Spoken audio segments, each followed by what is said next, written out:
जय हिंद मित्रों, जय भवानी। और मैं आज आपके सामने दो विषय रखने वाला हूं और आपसे निवेदन है कि दोनों विषय जो हैं बहुत ही गंभीर हैं और इन्हें ध्यान से सुने। तुलनात्मक विषय आपके सामने मैं रख रहा हूं। अभी एक घटना तो आपने देखी होगी यासीन मलिक की, 2 दिन पहले अभी वो जेल गया है, और दूसरी घटना है अमरीन की जो अभी 1 दिन पहले कत्ल हुआ है कश्मीर में। तो अब ये दोनों तुलनात्मक घटना है और किस तरह से लोग दो घटनाओं को अलग अलग तरीके से देख रहे हैं। एक ही समुदाय के लोग हैं लेकिन घटनाओं को दोनों को बिल्कुल अलग अलग तरीके से परिभाषित किया गया है। यासीन मलिक जेल जाता है, आतंकवादी है, सब जानते हैं। कश्मीर में हिंदुओं का सफाया करने में उस आदमी का बहुत बड़ा योगदान रहा है। चाहे कत्लेआम की बात करें, गोलीबारी की बात करें, उन्हें वहां से भगाने की बात करें, यासीन मलिक उसका एक मुख्य जो है अभियुक्त रहा है। उसी का 120B का अपराधी भी है। कत्ल का तो है ये 302, 307 और 376 की तो बात ही छोड़ दो, लूटमार की तो बात ही छोड़ दो, लेकिन उन सबका जो है ये सरगना रहा है। और कांग्रेस का हितैषी, कांग्रेस का पालतू कुत्ता कहूं मैं इसे या कांग्रेस का खुदा कहूं, बात दोनों एक ही है।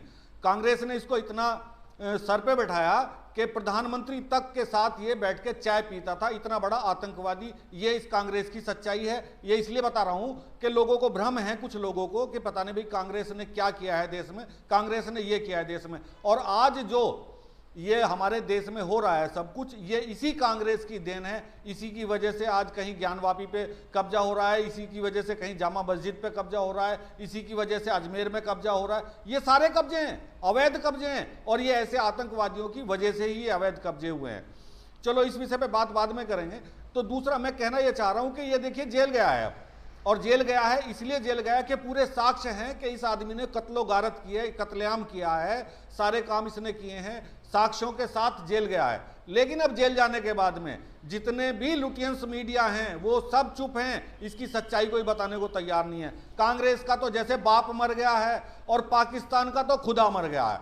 आप देखिए यहाँ हिंदुस्तान से लगा के पाकिस्तान तक, यहाँ महबूबा रोती है, यहाँ अब्दुल्ला खानदान रोता है, यहाँ वो पागल कुत्ता ओवैसी हैदराबाद वाला जोकर साला वो रोता है, पाकिस्तान का प्रधानमंत्री रोता है, वहां का विदेश मंत्री रोता है। क्यों?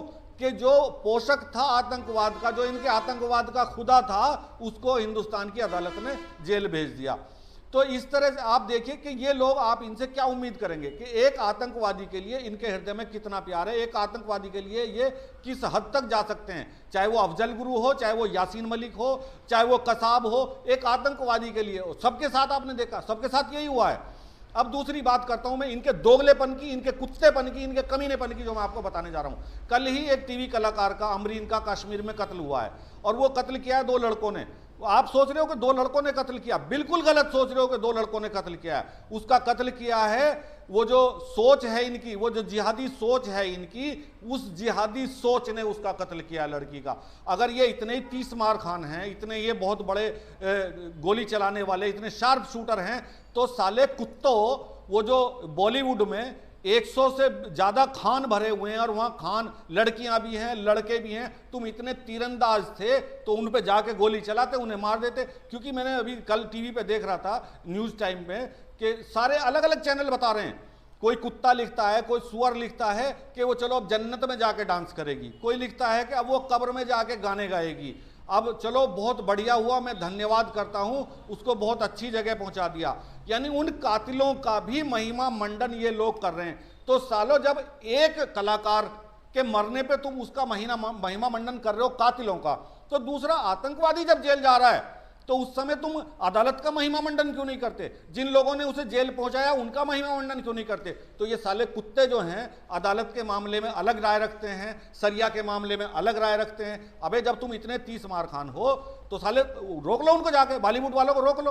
तो ये जो जिहाद है इनका, इसकी कोई परिकल्पना आप कर नहीं सकते। क्या इनके दिमाग में चल रहा है? अवैध कब्जे इनके दिमाग में चल रहे हैं। अवैध कब्जे, अब मैंने पहले भी वीडियो में कहा है कि अवैध कब्जों के लिए मशहूर हैं ये, क्योंकि इन्होंने 56 देश ऐसी थोड़े ना बना लिए हैं भाई अवैध कब्जे करके। अब जितने भी मंदिरों पे झगड़ा नहीं है, ये झगड़ा नहीं है, ये सच्चाई सामने आ रही है कि वो चाहे ज्ञानवापी की बात करें, चाहे अजमेर की बात करें, चाहे जयपुर की बात करें, चाहे दिल्ली की बात करें, वो मैंने पहले भी कई वीडियो में बता चुका हूं, फिर बताऊंगा आने वाले विषय में। लेकिन विषय आज अमरीन का और यासीन मलिक का है। तो ये देखिए, ये जो सोच इनकी है ये कितनी खतरनाक है, कितनी घातक है, आने वाले समय में आपको ये कहां पहुंचा सकती है। तो ये सनातनियों से मेरा निवेदन है कि इनकी सोच को देखिए कि इस कत्ल के पीछे, अमरीन के कत्ल के पीछे कितनी घातक सोच ये लेके बैठे हैं। आपने देखा पाकिस्तान में कोई हो हल्ला हुआ है? कहीं कोई हो हल्ला नहीं।